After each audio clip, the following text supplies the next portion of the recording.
श्रावण महिन्यातला पहिलाच सोमवारी जर तुम्ही उपवास सोडण्यासाठी मेथीची भाजी बनवत असाल तर शक्यतो श्रावणामध्ये उपवासाच्या दिवशी किंवा पूर्ण श्रावण महिना हा कांदा लसूण काही ठिकाणी खाल्ला जात नाही. आज आपण अगदीच कांदा लसूण काही न वापरता एकदम साध्या पद्धतीने तरीही एकदम चटपटीत अशी श्रावणी सोमवारचा उपवास सोडण्यासाठी मेथीची भाजी बनवून घेतोय. त्यासाठी एक मेथीची गड्डी घेतली, चांगली व्यवस्थित निवडून घ्यायची आणि चांगली 3-4 पाण्याने चोळून तिला धुवून घ्यायची. कारण का पावसाळा चालू आहे आणि रीती वगैरे मेथीच्या भाजीला किंवा कोणत्याही भाज्यांना असतेच, त्यामुळे भाज्या चांगल्या धुवून निथळून घ्यायच्या. नंतरनं मी इथे मिरच्या चिरून घेतलेल्या आहे आणि शेंगदाण्याचा कूट करून घेतलेला आहे.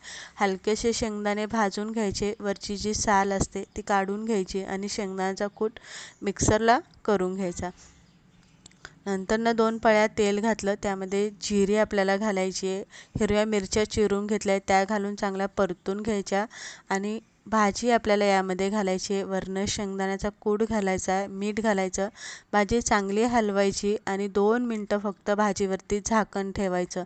यापेक्षा जास्त वेळ ठेवू नका, नाहीतर भाजीचा कलर जो असतो तो जरासा असा काळपट दिसतो किंवा पिवळसर दिसतो.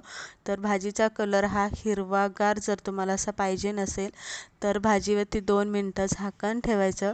आणि सगळ्यात महत्त्वाचं म्हणजे मेथीची भाजी जास्त अशी वेळ शिजवायची नाही, थोडीशी तिला असं कचवटपणा ठेवायचा, ज्यामुळे भाजी खायला खूप चविष्ट लागते. तर इथे तुम्ही बघू शकताय श्रावणी सोमवारचा उपवास सोडण्यासाठी एकदम साध्या पद्धतीने मेथीची भाजी